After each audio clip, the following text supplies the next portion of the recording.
Hello friends, നിങ്ങൾക്ക് മാൾബ്രോ സിഗരറ്റിനെ കുറിച്ച് അറിയാമായിരിക്കുമല്ലോ, red and white സിഗരറ്റിനെ കുറിച്ച് അറിയാമായിരിക്കുമല്ലോ, ഫോർ സ്ക്വയർ സിഗരറ്റിനെ കുറിച്ച് അറിയാമായിരിക്കുമല്ലോ. ഇതൊക്കെ നമ്മൾക്ക് അറിയുന്ന സിഗരറ്റ്. പക്ഷേ ഇതുണ്ടാക്കുന്ന കമ്പനീൻ്റെ പേര് ഗോഡ്ഫ്രേ ഫിലിപ്സ് എന്ന് പറഞ്ഞൊരു കമ്പനിയാണ്.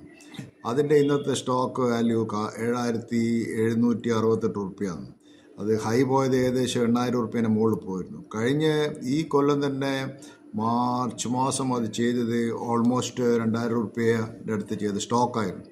സോ നിങ്ങൾ ആലോചിക്കണം, ഈ സിഗരറ്റ് കമ്പനീസിന് എത്രമാത്രം അതിൻ്റെ പ്രോഫിറ്റബിലിറ്റി കൂടി, എത്രമാത്രം അതിൻ്റെ ഷെയർ വാല്യൂസ് കൂടി. നോക്കണം എത്ര % റിട്ടേൺസാണ് കൊടുത്തത്. 2,000 റുപ്യ ഫെബ്രുവരിയിലെ സ്റ്റോക്ക് 8,000 റുപ്യ ഇപ്പം സെപ്റ്റംബറിലുണ്ടെങ്കിൽ എത്ര % റിട്ടേൺസ് നിങ്ങൾക്ക് അതിൻ്റെ അത് കിട്ടി. So these cigarette companies, liquor companies, these companies, if you get a good price, it is always wise to invest.